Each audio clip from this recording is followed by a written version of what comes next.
ஓம் நம சிவாய நமக. தென்னாடுடைய சிவனே போற்றி, எந்நாட்டவருக்கும் இறைவா போற்றி. சில நிகழ்வுகள் பார்த்தீங்கன்னா நம்ம வாழ்க்கையில் கடவுள் எப்பொழுதுமே நம்ம கூடவே இருந்து நமக்கு வரக்கூடிய ஆபத்துகள்ல இருந்து நம்மளை காப்பாற்றுவது போன்ற சில உணர்வுகள் நமக்கு ஏற்படும். இப்போ நம்ம சோகத்தில் இருந்தாலும் கடவுள் போல ஒருவர் வந்து நமக்கு ஆறுதல் கூறுவார். இப்படி பல விஷயங்கள் பார்த்தீங்கன்னா அடங்கியிருக்கிறது. இந்த விஷயங்கள் எல்லாம் உங்கள் வாழ்க்கையில் நடக்கிறது என்றால் இறைவன் பார்த்தீங்கன்னா உங்கள் கூட ஒரு தொடர்பில் இருக்கிறார், எப்பொழுதுமே உங்களை காப்பாற்றுகிறார் அப்படிங்கிறது மாதிரி தான். அப்போ வரை எப்பொழுதுமே பார்த்தீங்கன்னா விட்டுறக்கூடாது, விடாப்படியாக நம்ம அவர் மீதான அந்த அன்பை நம்ம செலுத்தி கொண்டே இருக்கணும் அப்படிங்கிறதான். இப்போ உதாரணத்திற்கு பார்த்தீங்கன்னா இப்போ நம்ம ஒரு பூஜை செய்து கொண்டு இருக்கிறோம், ஒரு பிரார்த்தனையை நம்ம வேண்டுறோம். அந்த பிரார்த்தனையை நம்ம வேண்டி முடித்ததுக்கப்புறமே பார்த்தீங்கன்னா ஒரு பூ வந்து நம்ம கையில் விழுது. அந்த பூ விழுந்த உடனே பார்த்தீங்கன்னா நம்ம மனம் வந்து அந்த இடமே பார்த்தீங்கன்னா நமக்கு ஒரு மாதிரி சிலிர்த்து போய்விடும். அந்த நிகழ்வுகள்லாம் நம்ம அனுபவிக்கும் பொழுது தான் தெரியும் அப்போ இறைவன் நமக்கு எப்போதுமே துணையாக இருக்கிறார் அப்படிங்கிறது. அப்போ எல்லாத்துக்குமே பார்த்தீங்கன்னா இவ்வாறான ஒவ்வொரு நிகழ்வுகளுமே இப்போ ஒரு இடத்துல பார்த்தீங்கன்னா விபத்து ஏதோ நடக்க போகுது, அந்த இடத்துல நம்ம பயணிக்க வேண்டியது, ஆனால் ஏதோ ஒரு வகையில் நம்ம தடுக்கப்படுறோம்னா அதற்கு காரணம் நாம் செய்கின்ற ஏதோ ஒரு புண்ணியம் தான் நம்மளை இறைவன் வடிவில் வந்து காப்பாற்றுகிறது அப்படிங்கிறது மாதிரி. அப்படியான விஷயங்கள் நிறைய அடங்கியிருக்கு. அது என்னென்ன அப்படிங்கிறதையும் நம்ம இதில் தெரிந்து கொள்ளலாம். இதுவும் உங்கள் வாழ்க்கையில் நடக்குதுன்னா மென்மேலும் பார்த்தீங்கன்னா நல்ல குணங்களை நீங்கள் வளர்த்து கொண்டு நல்ல முறையில் நல்லதை செய்து கொண்டு வாழுங்கள். அந்த இறைவன் பார்த்தீங்கன்னா எல்லா வழிகளுமே உங்களுக்கு உதவிகளை செய்து கொண்டு வாழ்க்கையில் ஒரு நல்ல நிலையை அடை செய்வார் அப்படிங்கிறதான். முதல் விஷயம் அறிகுறி என்னென்னு பார்த்தீங்கன்னா, இப்போ நம்ம ஒரு நல்ல விஷயங்களை சுப நிகழ்ச்சிகளை பற்றி பேசி கொண்டே இருக்கிறோம்.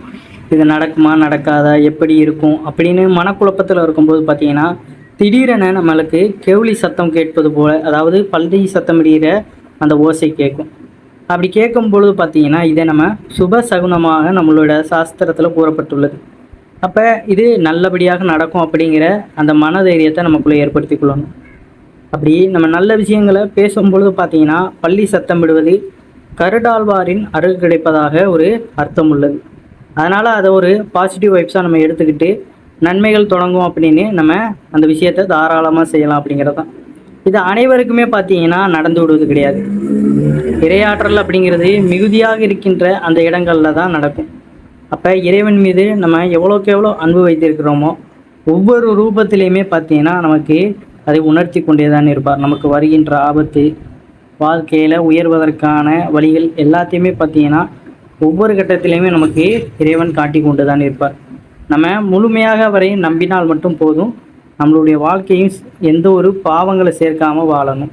இவ்வாறு பார்த்தீங்கன்னா நீங்கள் பேசும் பொழுது, எந்த விஷயத்தை நீங்கள் பேசும் பொழுதும் சரி, அதில் ஒரு சந்தேகத்தோடு நீங்கள் பேசும் பொழுது இவ்வாறு பள்ளி சத்தம் விடுவதோ இல்லை கோயில் மணி ஓசை கேட்பதோ இந்த நிகழ்வுகள் நடந்திருந்தால் நீங்கள் கீழே தெரிவிக்கலாம்.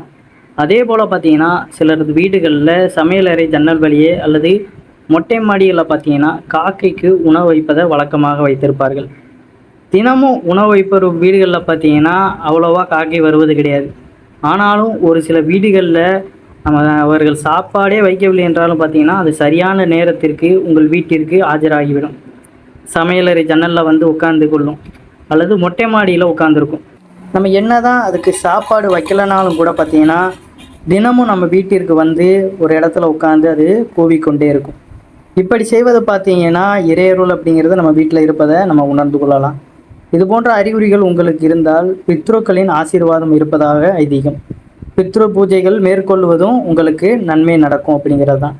அதுபோல் பார்த்தீங்கன்னா சிலர் அடிக்கடி சாப்பாட்டை மீந்து போன சாப்பாட்டை பார்த்தீங்கன்னா வெளியே கூட்டுவதை வழக்கமாக வைத்திருப்பார்கள். இரவில் மீந்து போன சாதங்களை அவ்வாறு செய்வது உண்டு. இதை சாப்பிட வரும் நாய்கள் சாப்பிட்டு விட்டு சென்றுவிடும். ஆனால் குறிப்பிட்ட ஒரு நாய் மட்டும் பார்த்தீங்கன்னா உங்கள் வீட்டையே சுற்றி வரும். நீங்கள் தினமும் உணவு வைப்பதை அந்த நாய் எதிர்பார்க்கிறது என்று நீங்கள் நினைத்தால் அதில் தவறில்லை. அப்படியானால் எல்லா நாய்களும் தான் வந்து உட்கார வேண்டும். ஆனால் ஒரு குறிப்பிட்ட ஒரு நாய் மட்டும் உங்கள் வீட்டை சுற்றி வருகிறது என்றால் உங்களுக்கு பைரவரின் அருள் இருப்பதாக அர்த்தமாகிறது.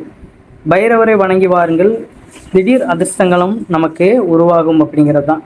இப்போ நாய், பூனை போன்ற விலங்குகள் பார்த்தீங்கன்னா மனிதர்களிடம் பழகி கொண்டு அவர்களோட ரொம்ப ஒரு பாசமாக இருக்கும். ஆனால் மீன், பன்றி, சேவல், மயில் இது போன்ற விலங்குகள், ஜந்துகள் பார்த்தீங்கன்னா நம் மீது பாசம் அதிகம் வைத்திருந்தால் மகாவிஷ்ணுவின் அருள் நமக்கு அதிகம் இருப்பதாக அர்த்தப்படுகிறது.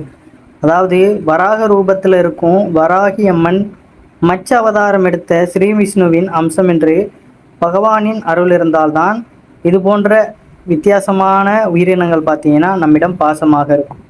ஏன்னா பெரும்பாலும் பார்த்தீங்கன்னா மீன், பன்றி, சேவல், மயில் இதெல்லாம் அவ்வளோவா மனிதர்களிடம் நெருக்கமாக பழகாது.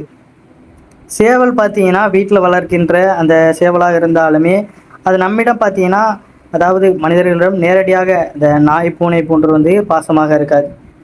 அது பாட்டுக்கு அதே சுற்றி திரிந்து கொண்டு இருக்கும். ஆனால் இவைகள் எல்லாமே தானாகவே வந்து நம்மிடம் அடைக்கலமாக இருக்கின்றது என்றால் இதற்கு பின்னாடி பார்த்தீங்கன்னா இறையருள் அப்படிங்கிறது நிறைந்திருக்கு அப்படிங்கிறதான் நிதர்சனமான உண்மை.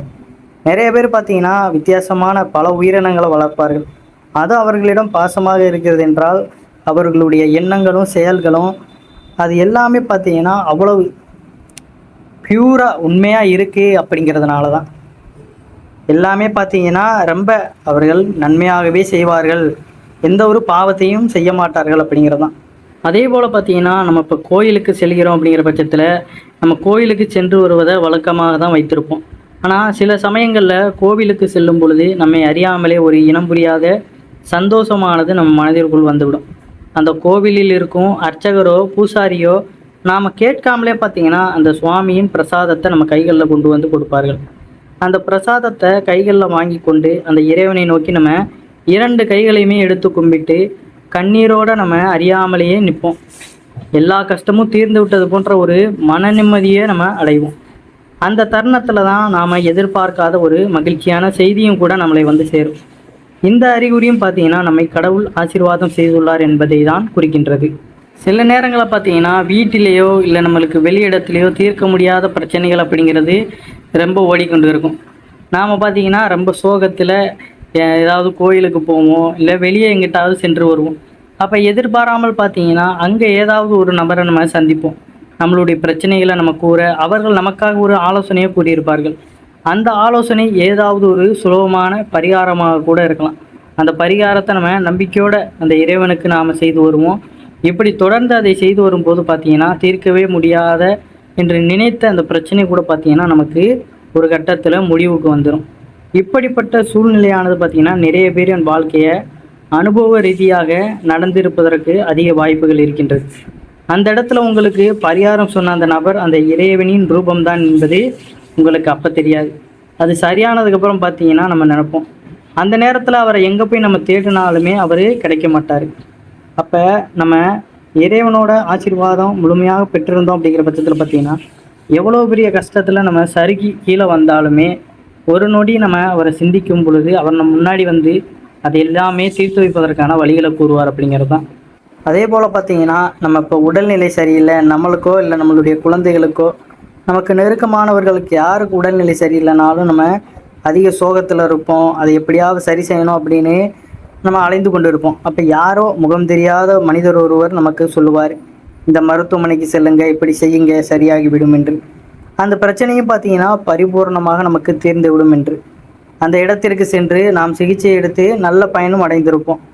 அந்த நேரத்தில் பார்த்தீங்கன்னா நம்ம செய்த அந்த நன்மையின் காரணமாக ஏதோ ஒரு ரூபத்தில் இறைவன் நமக்கு அந்த ஒரு நபர் மூலமாக நமக்கு நன்மை நடக்க வழிவகை செய்துள்ளார் அப்படிங்கிறது தான். எந்த வகையிலனாலும் நம்ம கஷ்டத்தில் இருந்தாலும் பார்த்தீங்கன்னா நம்மளால் முடிந்த உதவிகளையும் நல்ல வழிகளில் வாழ்க்கையை நம்ம வாழும் பொழுது எவ்வளோ கீழே நம்ம சென்றாலுமே பார்த்தீங்கன்னா இறைவன் கொஞ்சம் கொஞ்சமாக கூட நம்மளை மேலே தூக்கி கொண்டே தான் வருவார். அதனால தான் பார்த்தீங்கன்னா எந்த சூழ்நிலையிலையுமே தவறு செய்யக்கூடாது அப்படிங்கிறது. நம்ம தவறாக செய்கிறோம், பாவங்களாக சேர்க்கிறோம் அப்படிங்கிற பட்சத்தில் நம்ம ஆபத்தில் இருக்கும்பொழுது பார்த்தீங்கன்னா ஒருத்தர் கூட நமக்கு உதவ மாட்டார் அப்படிங்கிறது தான். அந்த கர்மவினை அப்படிங்கிறது நம்மளை படாத பாடு படுத்தி விடும். அதனால் எப்பொழுதுமே பார்த்தீங்கன்னா நன்மைகளை செய்து கொண்டு பிற உயிர்களை மதித்து அன்போடு நடக்க நம்ம பழகிக்கொள்ளணும். இப்படி இருந்தாலே பார்த்தீங்கன்னா நம்ம இறைவனை கும்பிடலைனாலும் நமக்கு பல வழிகளில் இறைவன் பல மனிதர்கள் மூலமாக வந்து உதவி செய்து கொண்டே இருப்பார் அப்படிங்கிறது தான். அதே போல் பார்த்தீங்கன்னா நமக்கு வரப்போகும் ஆபத்தை கூட முன்கூட்டியே மனித ரூபத்தில் வந்து இறைவன் நமக்கு உணர்த்துவார். ஏதாவது ஒரு நல்ல வேலையை நம்ம செய்து முடித்து விட வேண்டும் என்று மனதில் நினைத்து கொண்டிருப்போம். அந்த குறிப்பிட்ட வேலையை செய்தால் நமக்கு பெரிய லாபம் கிடைக்கும் என்றும் நினைத்து கொண்டிருப்போம். உதாரணமாக ஒரு நிலம் வாங்க எல்லா முயற்சிகளையுமே நம்ம மேற்கொண்டிருப்போம். நம் மனதிற்கு பிடித்தமான ஒரு இடத்தை நம்ம தேடி கண்டுபிடித்து வாங்குவோம். நிலத்தை விற்பவருக்கும் நமக்கும் கொடுப்பதற்கு தயாராக இருப்பார். நிலையத்தை பதிவு செய்து நம் பெயருக்கு மாற்ற வேண்டும், அவ்வளோதான் அப்படின்னு நம்ம இருக்கும்பொழுது பார்த்தீங்கன்னா மற்ற வேலைகள் எல்லாமே முடிந்த பிறகு கடைசியில் ஏதோ ஒரு பிரச்சனை ஏற்படும். அதன் மூலமாக பார்த்தீங்கன்னா அந்த இடம் நமக்கு கிடைக்காமலே போய்விடும். யாரோ ஒரு மூலமாக அந்த இடமானது நம்ம கையை விட்டே பறி போயிருக்கும். அந்த சமயத்தில் பார்த்தீங்கன்னா நம்மளுடைய மனம் எவ்வளோ வருத்த முடியும் அப்படிங்கிறத வார்த்தைகளால் சொல்ல முடியாது. ஆனால் சில நாட்கள் கழித்து பார்த்தீங்கன்னா வேறொருவர் அதை வாங்கி பெரிய பிரச்சனையில் மாட்டியிருப்பார் அப்படிங்கிறது தெரிய வரும். அந்த நொடி பார்த்தீங்கன்னா நம்ம சிந்திப்போம், அப்பாட அப்படிங்கிற மாதிரி நம்ம பெருமூச்சு விட்டு நமக்கு அந்த சிக்கல்ல இருந்து நம்ம தப்பித்து விட்டோம் அப்படிங்கிற மாதிரி நம்ம கடவுளுக்கு நன்றி சொல்வோம். அதனால் எந்த ஒரு விஷயமும் நம்ம இப்போ இறைவனை வழிபட்டு கொண்டு இருக்கிறோம்னா, ஒரு விஷயத்தில் இறங்குறோம்னா, அதில் ஏதாவது தடைபடுது அப்படிங்கிற பட்சத்தில் பார்த்தீங்கன்னா அது நன்மைக்குன்னு எடுத்துக்கொண்டு போய்கொண்டே இருக்கணும். அது ஏன் நமக்கு கிடைக்கல அப்படி இப்படின்னு நம்ம புலம்பிக்கிட்டே இருக்கோம்னா ஒரு குறிப்பிட்ட நாளுக்கு அப்புறம் அதில் ஒரு பிரச்சனை இருக்குது அப்படிங்கிறது தெரிய வரும்.